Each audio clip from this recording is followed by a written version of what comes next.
views expressed on this program are those of the hosts, guests, and callers, and are not necessarily those of this station, its management, or other advertisers. You're listening to Transformation Talk Radio.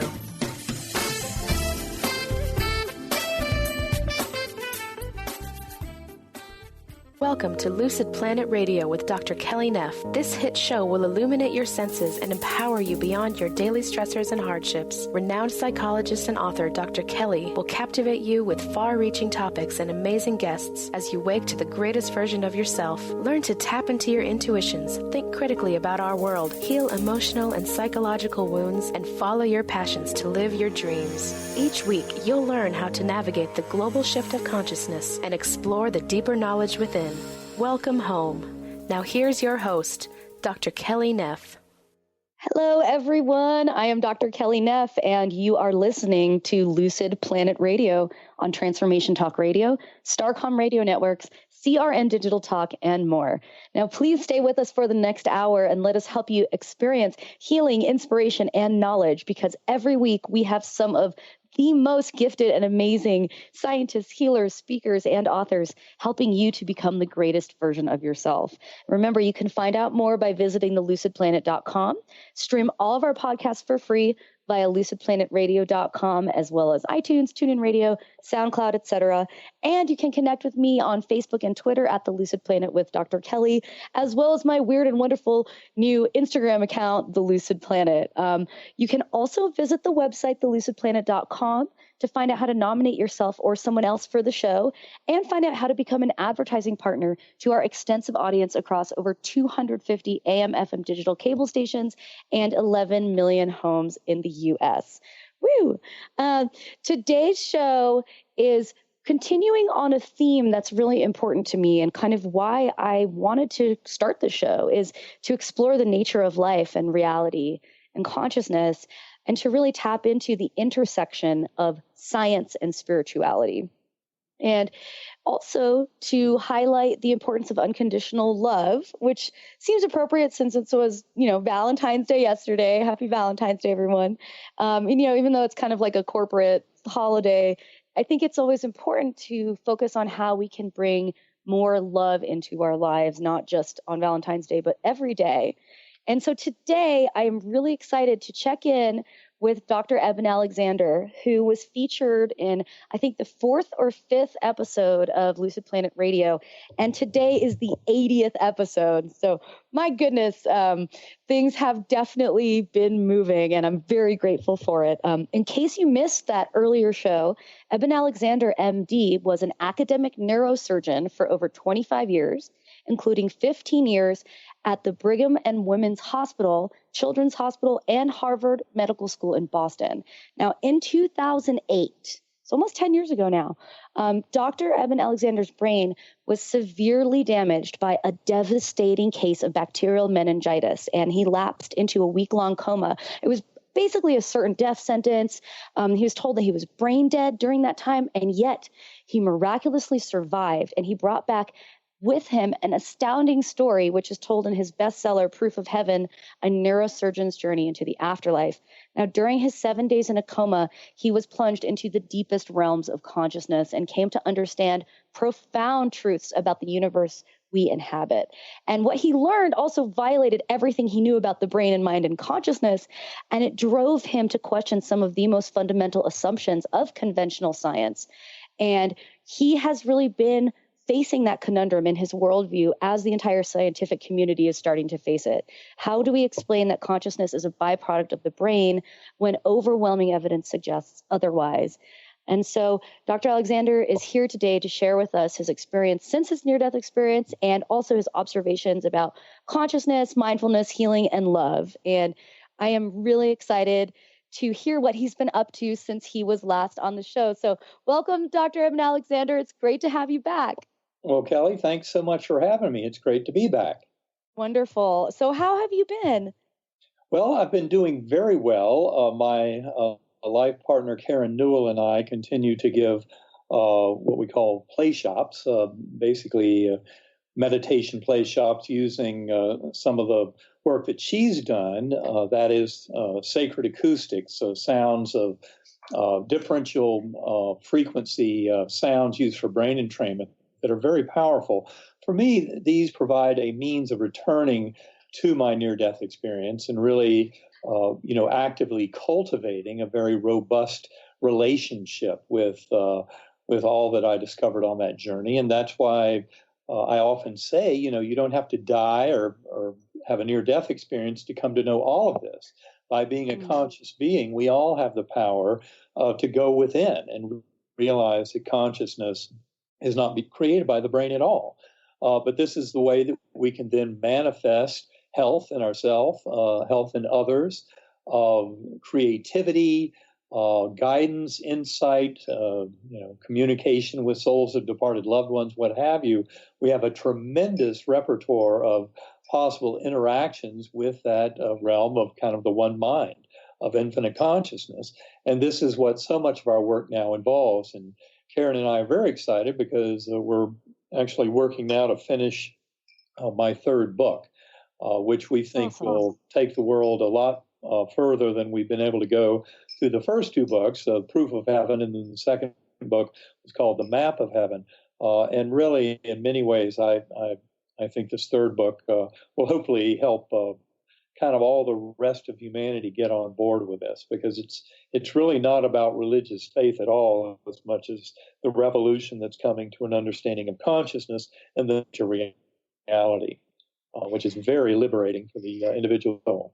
Absolutely. I want to hear a little bit more about how the binaural brainwave training technology can kind of help with, quieting the mind and bringing people into that state where they can go within. Yes, well, the whole phenomenon of what are kind of generically called binaural beats is something that was discovered by a German physiologist back in the mid-1800s. So, I mean, this kind of noticing that using slightly different sound frequencies can engender kind of rich transcendental states of conscious awareness has been with us for almost 200 years. People took advantage of that, especially in the 20th century. For example, the work of Robert Monroe. He did Big fan. Wrote 3 great books on out-of-body experiences. And what he came to realize is that differential sound frequency can create a transcendental conscious state that allows for very ready out-of-body experiences. Now, in a similar vein, there were those who were doing work, for example, in the psychic spy programs, what's known as remote viewing. And of course, the United States had a very kind of active program there in the 70s, 80s, 90s.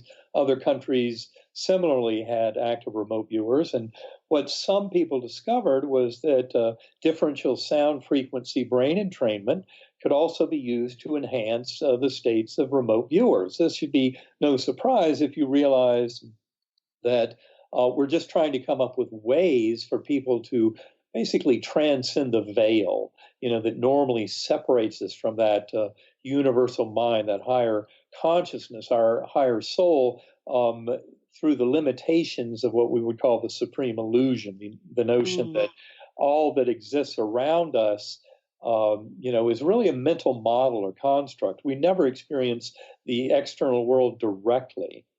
And by external world, I would also include our brain and body is a manifestation of external world because they're all outside of mind. And mind, as I've come to realize, is really primary.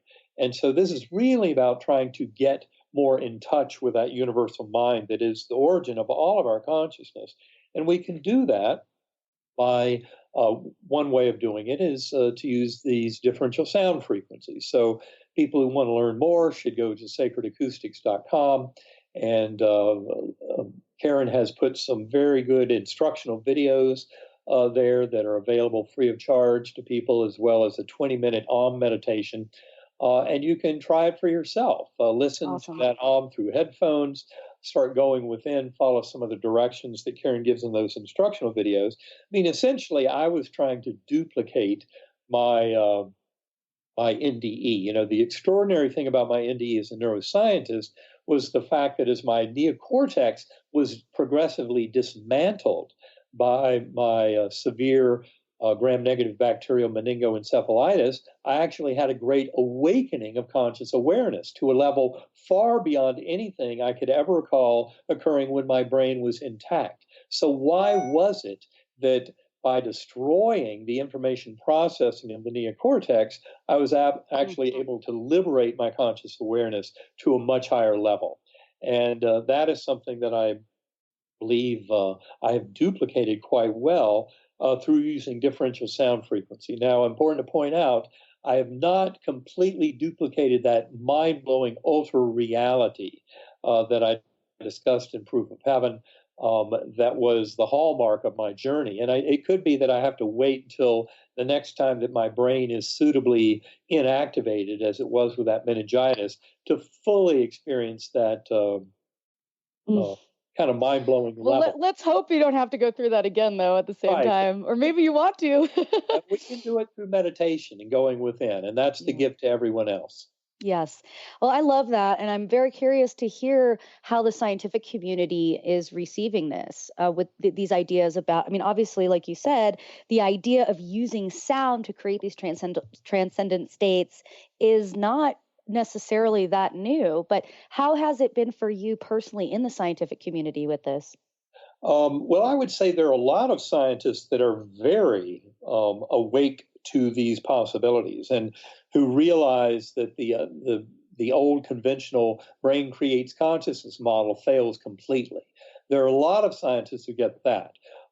In terms of how many of them get this going within, and especially with the mode of sacred acoustics going within is the way to get it there, that is still a work in progress.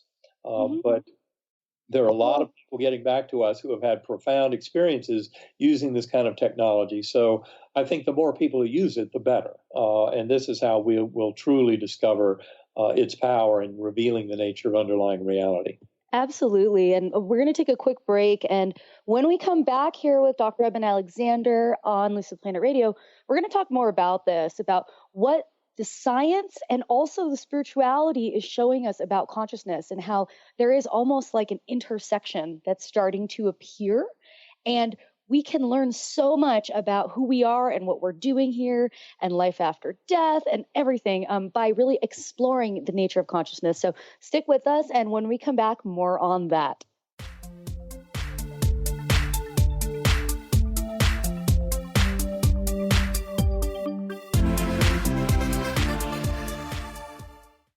You, yes, you, can be the highest version of yourself.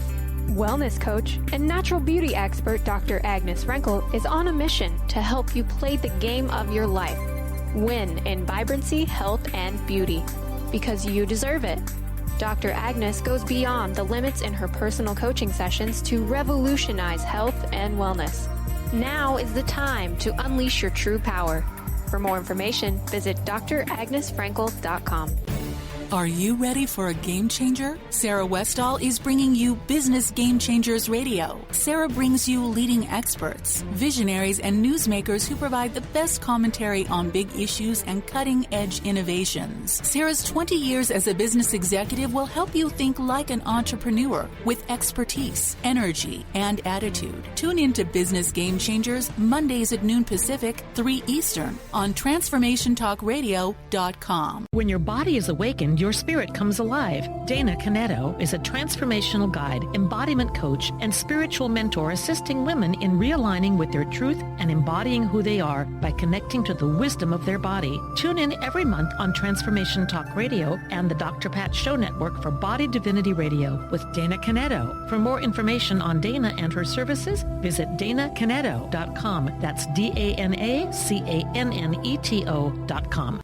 Tune in to Dynamics of Diversity Radio, scripting the new narrative for immigration with leading experts Kripa Upadhyaya and Steve Tanijo on TransformationTalkRadio.com. This show will remove the noise that often accompanies discussions on this topic and share a new perspective on the dynamics of immigration and diversity, ever reminding us that together we are all at the core of innovation, excellence, and positive change. Visit orbitlawpllc.com for upcoming topics. Introducing the Lucid Planet, a digital gathering place featuring cutting-edge, high vibrational content that will empower and inspire you to become the greatest version of yourself.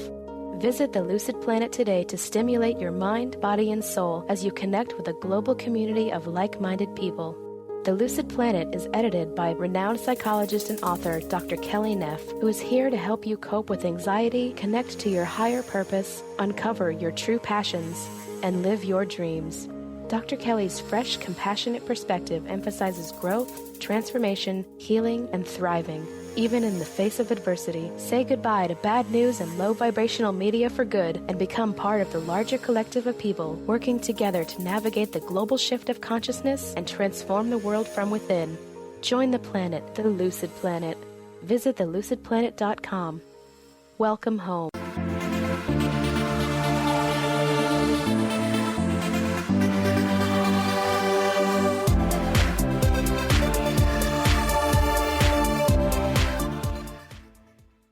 We are back on Lucid Planet Radio with Dr. Kelly, and my guest today is Dr. Eben Alexander, who has been talking with us about what he's been up to since his near-death experience almost a decade ago, and also since his last appearance on the show almost 2 years ago. Time flies. But before we continue, Eben, I want to make sure that everybody who's listening knows how to contact you to find out about your books, your lectures, and all of your awesome new projects. Well, I think the best way is to go to ebenalexander.com. That's EB as in Baker, EN Alexander.com. And that's where I have a reading list that I try to update on some regular fashion, and also some links to interviews, as well as to past events and upcoming events. Because as much as I love having a book out there to try and wake this world up and change the world, the deeper reality is the real currency of this is interacting with other people. And that's why my life partner, Karen Newell, and I love doing workshops or play shops to teach people more about meditation and going within and how powerful it can be at changing our lives. And to learn more about her, you can just go to sacredacoustics.com. And that is a very good website, too, with lots of information that helps people to learn more about the modern understanding of consciousness and how powerful going within consciousness can be and affecting our lives. That's awesome. And I just want to I share your vision completely, wanting to put this information out there for people in a way that's accessible and that you can use it to make connections and bridge networks like a fire chain that, everybody's like awakening and absorbing this new information and exploring both within themselves and also within their communities of people. And I think it's just a very powerful, the change that's happening in our world.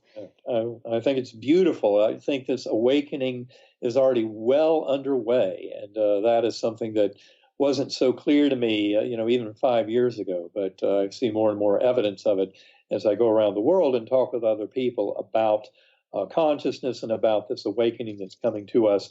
It is basically acknowledging that we're spiritual beings living in a spiritual universe, and it's really the only way out for kind of our scientific understanding of the nature of reality. So on that note, let's talk about consciousness. Now, people say that it continues after we die. Other people say that it only exists in the brain. But based on all of your experiences and all of your research that you've done, what is consciousness and where is consciousness? Well, consciousness is that awareness that we have of existing. Most simply put, René Descartes, back in the 17th century, talking about I think, therefore I am. He realized that the very fact that one is conscious and can kind of question things about their environment, their world, is indicative that they exist. Now, of course, one thing that Descartes pointed out was there seemed to be this great divide between what we would call the brain or the physical world in the body and the mind. That is the kind of mental construct that we put together in our conscious awareness. And so very much he was addressing what's called the mind-body discussion. Now, the mind-body discussion really goes back at least 2,400 years, if not much longer, when you look at some of the Eastern spiritual traditions. And for example, Plato was fascinated with this back in ancient Greece, with this whole issue of mind and body. And so was Aristotle and Socrates and great thinkers there. And they had lively discussions about all this. It led there in the Middle Ages to the notions of people like Rene Descartes, talking about mind and body. And really, from that point forward, I would say we've been locked in this kind of dance of dualism, where people think, well, we've got the brain and the body and the physical world, but then we have the mind and consciousness and our awareness or perceptions of the world, and they seem to operate in parallel.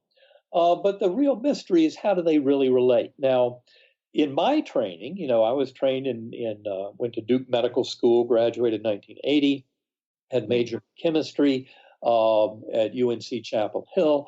I was very much into the materialist models of understanding the universe, but I also had grown up with a father who was a scientist. He was ran a neurosurgical training program. He was very scientific, but he was also very spiritual. He had a full-blown belief in God and the reality of God, the power of prayer. And I grew up in the 60s and 70s, and like many who grew up in that era, I was seduced by that wonderful power of, all of the knowledge that can come through science and scientific endeavors. And I promise you, I'm much more of a scientist now than I've ever been. But I also came to realize that the science that I had worshipped during all those 54 years of my life before a coma, believing that the brain creates consciousness, and as much as I say that I wanted to believe in my religious upbringing, I kept defaulting to my scientific training, which basically painted me into a corner of, the brain creates consciousness out of physical matter. Now, the problem is no one on earth has ever been able to carry that line of thinking, the brain creates consciousness and the physical is all that exists, has ever been able to carry that any further towards an explanation of the mind-body question.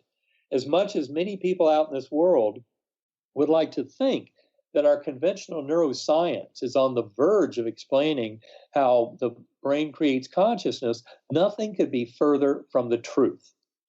Big reality is that we're coming to realize that consciousness is fundamental in the universe and creates all of the rest that exists, including brain and body, and all of the physical universe is really created within mind.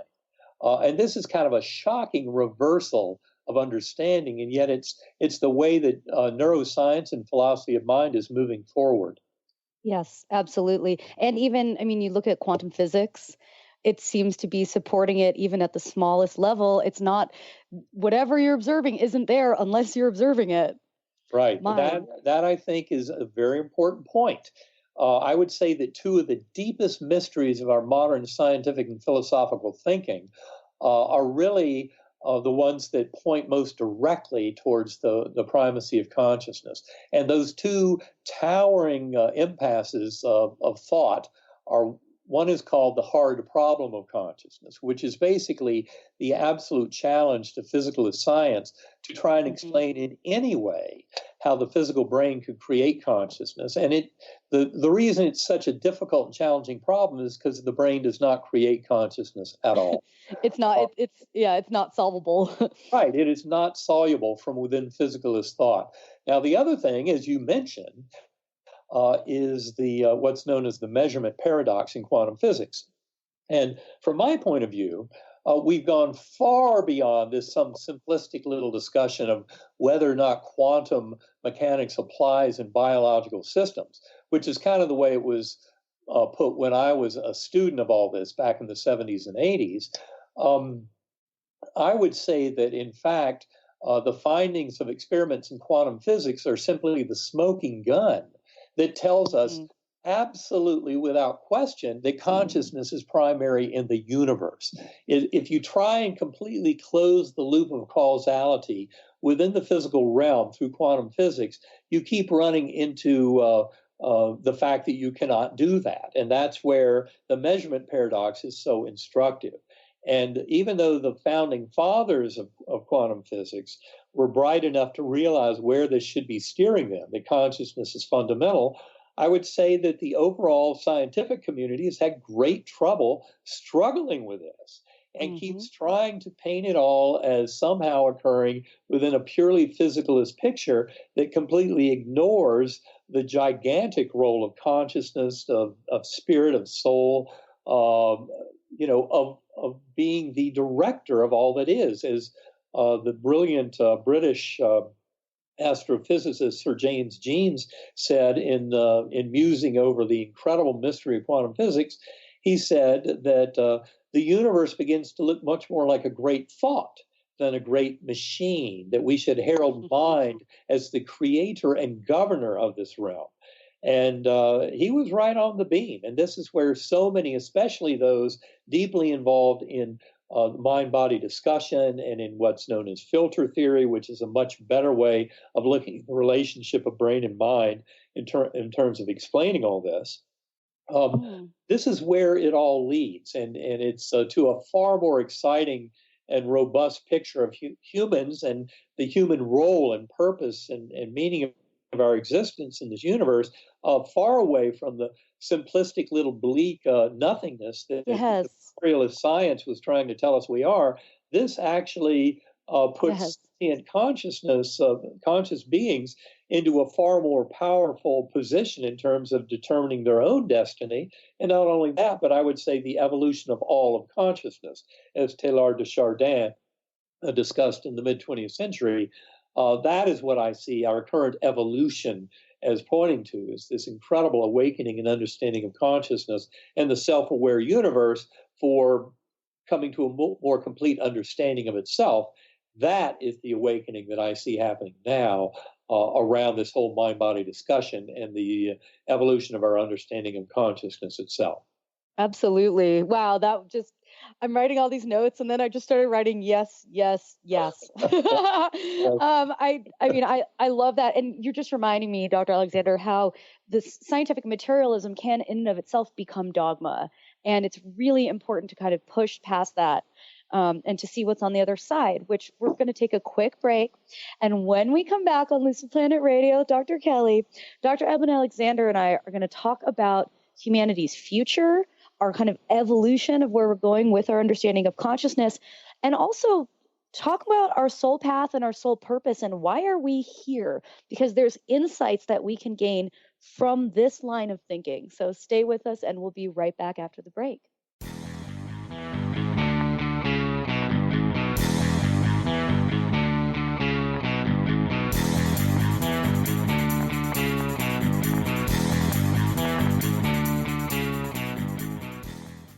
How would you like increased health and vitality?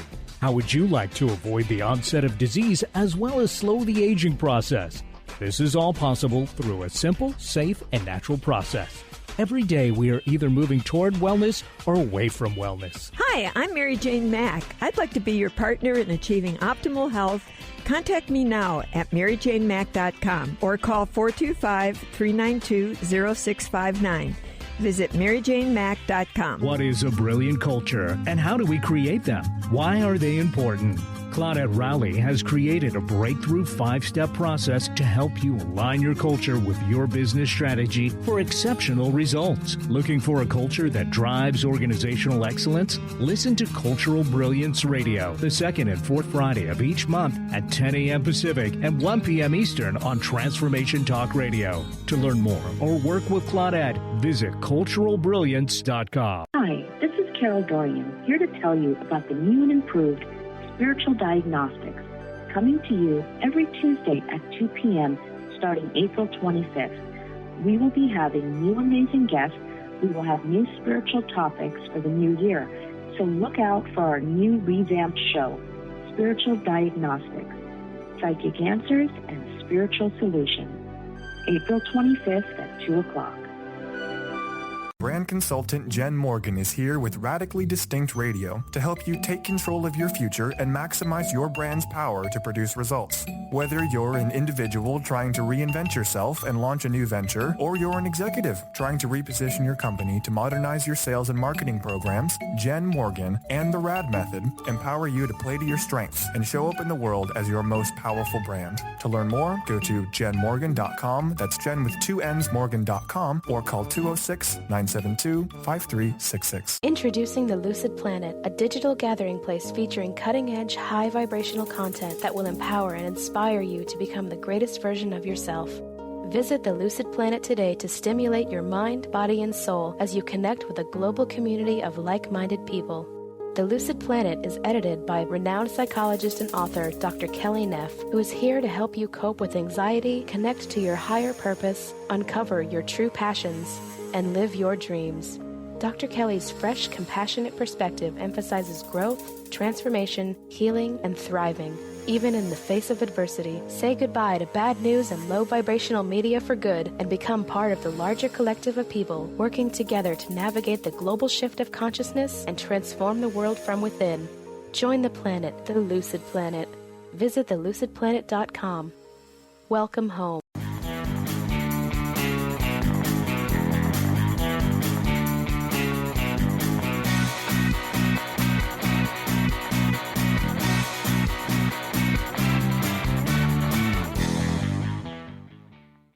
We are back on Lucid Planet Radio with Dr. Kelly, and I am here with Dr. Eben Alexander, and we've been talking about the fact that the brain does not create consciousness. And we're going to talk about what that means for our spirit, our soul path, our purpose here on Earth, and what that entails. But before we do, Dr. Alexander, you said you had some really great evidence that you could run through about kind of proof that the brain does not create consciousness, that consciousness is fundamental and exists outside of us. Right. Well, I think one of the kind of clinical examples that I mentioned in Proof of Heaven is what is known as terminal lucidity. That is, that it's a pretty common observation in patients who are in the process of dying, especially those who get very demented towards the end of their life, whether they have Alzheimer's or some other illness affecting their brain. That they can then have these incredible oases of brilliant clarity, reflection, insight, and communication that occur right at the end. And this can occur after weeks or even months of not uttering a meaningful phrase or sentence, and then all of a sudden they have this great clarity and communication with those around them. And it's often seen at the time when they also witness souls of departed loved ones who are there to escort them over. And so terminal lucidity is a very frequently observed situation that cannot be explained at all from the brain creates consciousness viewpoint. The second example are what are called acquired savant syndromes, where some kind of brain injury, whether it be stroke or head injury or maybe autism, enables some superhuman mental capacity, like the ability to calculate pi to 3,000 digits in the head, or the ability to remember a phone book looking at 1 page per second, and you remember every single name and number in those pages you look at on testing. Those kind of things of really superhuman mental capacities that seem to arise in the setting of brain damage. Now, the third category I'd like to mention is a whole recent set of studies, and those who want to follow this up more can look in my blog postings on ebenalexander.com a few months ago when I wrote some blogs on this. But they have to do with the use of functional MRI scans to assess people under the influence of very powerful psychedelic drugs. Now, I do not recommend that people go out and use those kind of drugs like LSD and DMT on any kind of casual recreational basis, because I believe they can be very dangerous. And I would recommend people use meditation to get the same results.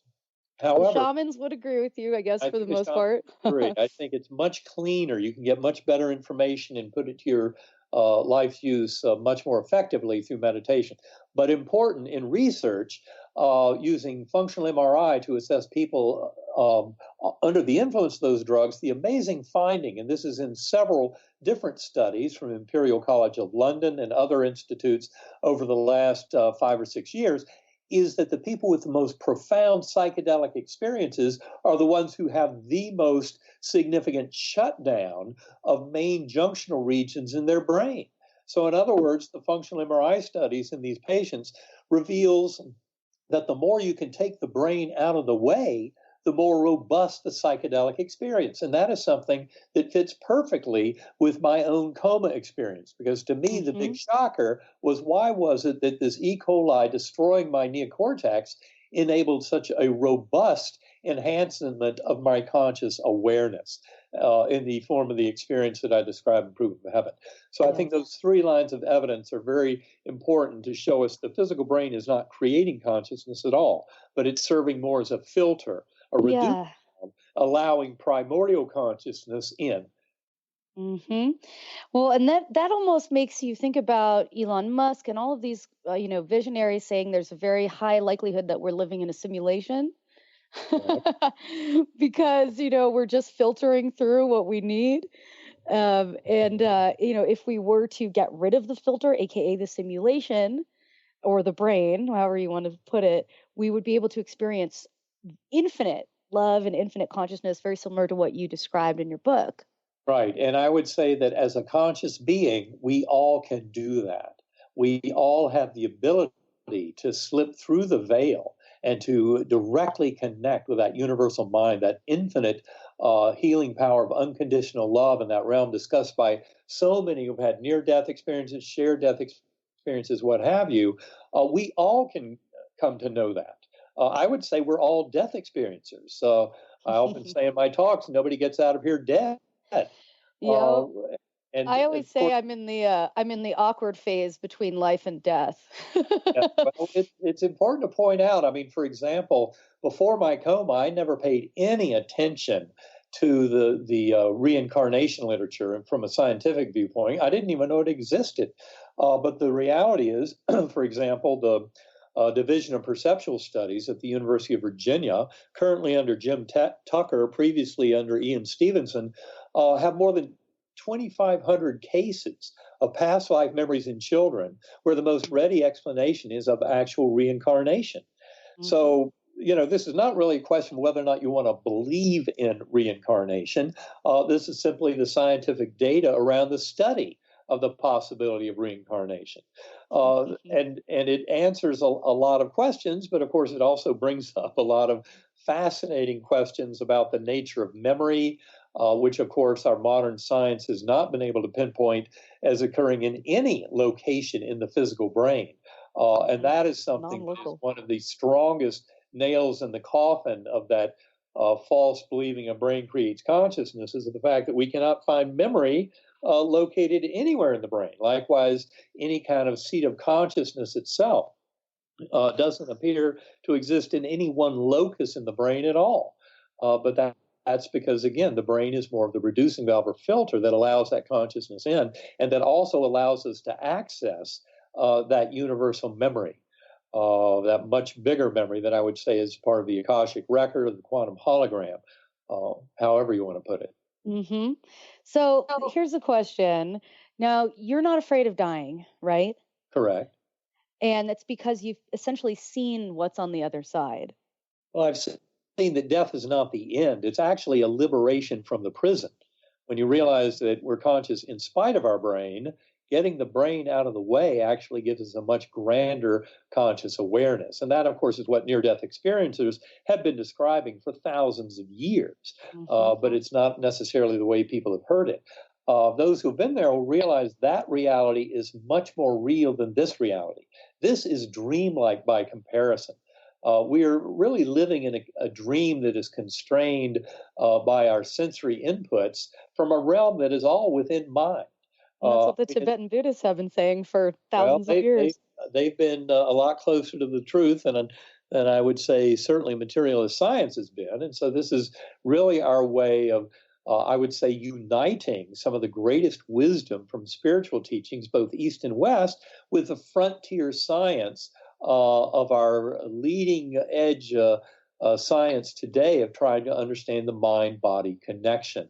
And it's really that kind of bleeding edge at the front of all that that is trying to put all this together. But in many ways, it's just a synthesis that involves an understanding that's been in some of the spiritual traditions for thousands of years. So let me ask you, how does all of this knowledge and all of this information, how does this tie into kind of having a soul plan or helping people to discover their purpose in life? Well, it was clear to me from my own journey that, in fact, the hardships in life, the challenges and hurdles, especially illness and injury, speaking as a doctor, that these are gifts. These are the opportunities for growth of our soul. So it's important to see that all of those challenges in our life, and this includes the people in our lives who we might see as our nemesis or our enemy, I came to see from my journey that, in fact, those are often very near and dear soul mates. It's just that we're trying to teach each other such difficult and challenging lessons that we may not be able to see the gift that apparent enemy is bringing to us. So it's really a whole different way of looking at my life. And I think it's very helpful for other people to adopt a kind of a similar kind of thought experiment in terms of trying to understand this, but seeing that, for example, the big challenges like the loss of a child or suicide of a loved one or of a close friend, or a terminal diagnosis in one's own life. It's hard to see in the midst of such hardship how that could possibly be anything related to growth of our soul. But when you step back and take a higher view of it all and come to realize that these challenges are often ways that we can recover a memory of our divinity, of our connection to others and connection to the divine, that we can come to see that there is great power in the lessons that we're here to learn and teach together. And that all of that has to do with recovering that love. Because another thing that was so apparent to me in my journey is that I would say the great cause of so many of the problems in our world today is we don't even love ourselves enough. Forget loving our neighbors and our enemies. It's not even loving ourselves. And realizing that part of that recovery of love for self and of the divine infinite power of that higher soul that's involved with us is realizing that we do have that power to come to a deeper understanding and healing of self that I think is so important. And that's why I would say that this much bigger viewpoint is one that allows us to grow and to reconnect with our higher soul in ways that is very transformative. I love this. And this is so important, especially when we look at our world and, there's so much, it seems like a lot of struggle, but maybe it's not all bad. And we're going to take our last break. And when we come back, Dr. Eben Alexander and I are going to wrap up the show by talking about kind of humanity's future and how we incorporate these ideas about the afterlife and reincarnation and healing and love, how we can practically incorporate those into leading healthier, happier lives right now. So stay with us.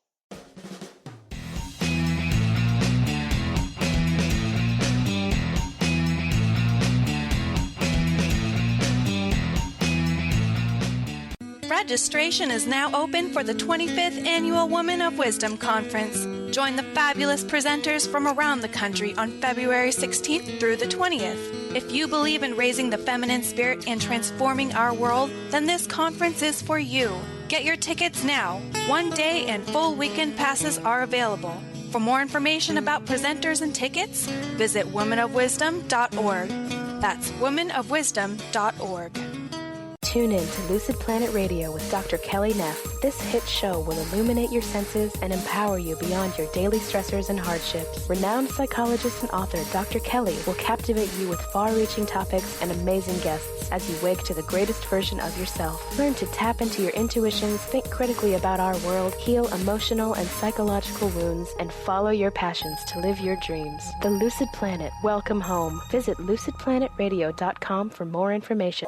Every day is a another opportunity to bring magic into our world and create the reality we want to live. Intuitive Juliana Solovia and the Lady of Light New Age Boutique are here to help you on your journey. Whether you're looking for a reading, a workshop, or a class of the latest and unique metaphysical products or jewelry, the Lady of Light New Age Boutique has it all. Visit inspirednewage.com to schedule a session or class and feel the energy of the Lady of Light.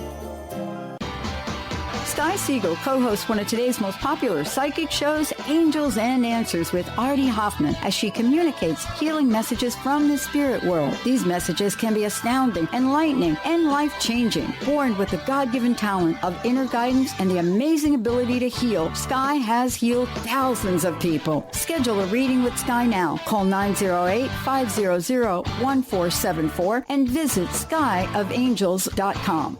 Introducing the Lucid Planet, a digital gathering place featuring cutting-edge, high-vibrational content that will empower and inspire you to become the greatest version of yourself. Visit the Lucid Planet today to stimulate your mind, body, and soul as you connect with a global community of like-minded people. The Lucid Planet is edited by renowned psychologist and author Dr. Kelly Neff, who is here to help you cope with anxiety, connect to your higher purpose, uncover your true passions, and live your dreams. Dr. Kelly's fresh, compassionate perspective emphasizes growth, transformation, healing, and thriving. Even in the face of adversity, say goodbye to bad news and low vibrational media for good and become part of the larger collective of people working together to navigate the global shift of consciousness and transform the world from within. Join the planet, the Lucid Planet. Visit thelucidplanet.com. Welcome home.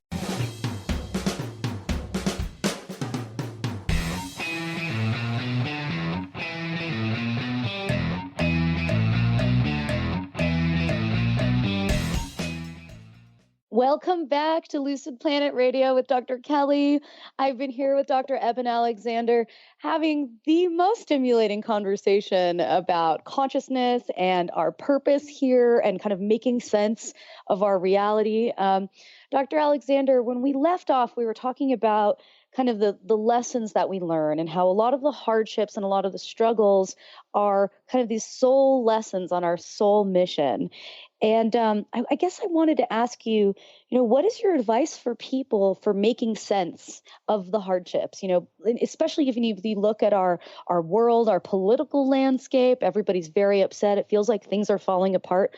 But using this perspective that you've gleaned of unconditional love, how can you help us make sense of what's going on? Well, I think it's important to point out that a major component of this emerging idea in neuroscience and philosophy of mind about the relationship of the mind and brain, and that the brain is the reducing valve that allows in that universal consciousness, but only in this little trickle of the illusory here and now, is the concept that we're all really part of one mind. My good friend, Dr. Larry Dossey, wrote a beautiful book called The One Mind that I can highly recommend to people. But it is right at the core of so much of what is emerging in modern scientific ideas of this.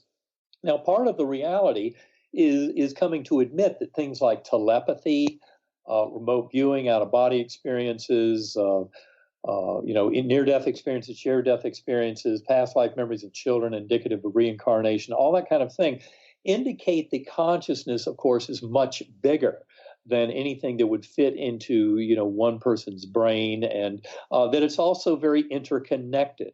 And I think that in many ways, this is the awakening that I see coming to humanity now.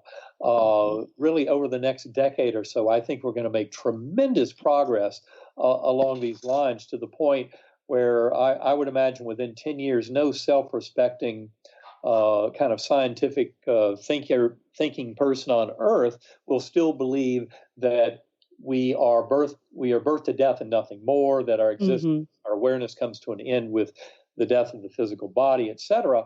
We're really opening up to a far grander vision of consciousness and who we are. And this is something all of us can connect to by going within.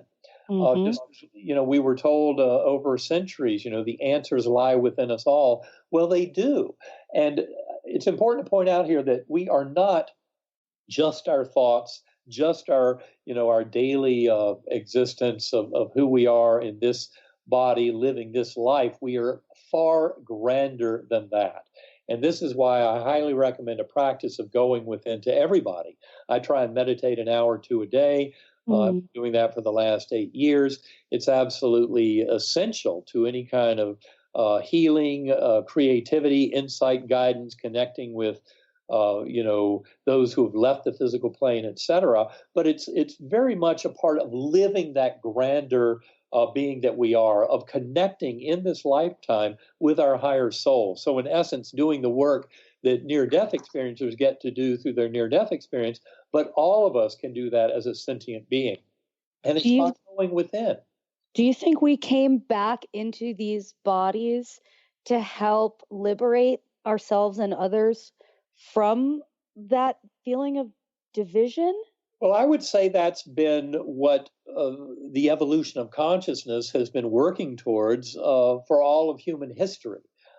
This is really part of our destiny. And from my point of view, especially when you take that big helicopter view and look at the last, say, 3,000 or 4,000 years of human history, that this is inevitable. And that's why, to me, when I see the rise of the fundamentalisms, like that's not only religious fundamentalists, but also I would count materialist scientists as kind of a fundamentalist religion, the notion that only the physical exists, because it's completely unsupported by the evidence.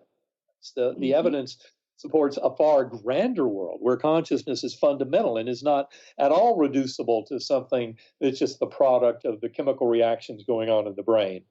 And so this awakening is one that's crucial, and we must leave behind the very ancient and barbaric ways of conflict, of violence, of warfare. Those should have disappeared, centuries ago, and yet they're still with us, even in this era of kind of the advances of science and technology of the 20th century, which of course is what makes those advances so dangerous, that they haven't been paralleled by a tremendous growth in our recognition of our spiritual nature. Now, in truth, that recognition should have come with the advent of quantum physics in the early 20th century, but our materialist science has kind of held us back. And that's where I think this much broader view of awakening that is emerging from the mind-body discussion and from neuroscience and philosophy of mind is one that is most liberating, and I think will bring a revolution that will make the Copernican revolution, where we put the sun at the center of the universe as opposed to the earth, look trivial and minuscule by comparison. We are headed for an awakening that is of unprecedented proportions in human destiny. I tend to agree, and I think a lot of the problems we have as a species and in society are indicative of that what exists has to transform into something else. Correct. And so that transformation can be a really painful, strange process. But that doesn't necessarily make it a bad thing. Like there's so much doom and gloom out there, and there's a lot of pain, and there's a lot of fear. We're getting kind of pumped with these fear vibrations. Right. So what advice do you have for people to be able to tap in and kind of hold that universal love vibration within themselves, even when they're faced with the opposite? Well, I think the important thing for me is that step of going within. When I spend an hour or two, and it doesn't take that much, if you can do it for 5 to 20 minutes a day, that's a positive step. But going within, and part of it is silencing the little voice in our head, because the voice in your head is not your consciousness, okay? The voice in your head, which is, of course, how our rational, logical, linguistic brain communicates, but also it's how our ego kind of communicates with us. And the ego uses mainly fear and anxiety as its tools. But realize that by going within, and this is something that we really harp on with Sacred Acoustics tones and on her Sacred Acoustics website, going within is our ability to join that observer. That's the real mystery, the observer within you, the awareness of existence. That's what we want to cultivate and greatly enlarge through this process of meditation and going within. And we can do that and acknowledge that the little voice in the head, the voice of the ego and anxiety and fear, can be set aside. It is not consciousness. It is not that deep mystery of consciousness that's so inexplicable, both from quantum physics, measurement paradox, and from the hard problem of consciousness. So it's through developing our relationship with that observer, which is a way of coming in touch with our higher soul. That's how we can come to know everything that a near-death experiencer knows and more, by developing that relationship very deeply and coming to realize that we're all interconnected, that we are truly part of one mind. And going within through meditation is a way of developing your relationship with the one mind, which is that higher soul. In fact, is the direct link to divinity that many over millennia have identified as God or Allah, Brahman, Vishnu, Jehovah, Yahweh. I don't care what words you use for it. That incredible power of love and of oneness and of healing, of becoming more complete, is within us all. That is the very seed of our very conscious awareness. So by going within, we can all come to realize that recovering that love for ourselves, that unconditional love for self and others, and serving as a conduit for that love, we can bring that infinite healing power of unconditional world into our lives and transform this world. And I believe transformation is happening very rapidly, even as we speak. I love that. Well, Dr. Alexander, that's all we have time for today, but what a wonderful way to leave it off. Thank you so much for coming on the show. Well, thank you so much for having me. I appreciate it, Kelly, and look forward to talking with you again. I was going to say, I look forward to the next one. And remember, if you go to sacredacoustics.com, you can find out the techniques that Dr. Alexander is talking about. And I just hope you guys continue to join me every Wednesday, 5 p.m. Eastern, 4 p.m. Central, 3 p.m. Mountain, 2 p.m. Pacific. Next week, I have a really nice treat for y'all. Continuing in the theme of this, Dr. Bruce Lipton is joining me to discuss how our mind, spirit, and our perception of the environment can be harnessed to control our genes. That's right, epigenetics. So we're going to talk about that. I will see you next week. Light and love, happy V-Day, and all the good vibes to you. Bye for now. You've been listening to the hit show, Lucid Planet Radio, with renowned psychologist and author, Dr. Kelly Neff. Tune in each week as we illuminate your senses and empower you beyond your daily stressors and hardships. This hit show will captivate you with far-reaching topics and amazing guests as you wake up to the greatest version of yourself. Learn how to navigate the global shift of consciousness as you explore the deeper knowledge, passion, and purpose within. Visit lucid-planet-radio.com for upcoming show topics and to contact Dr. Kelly.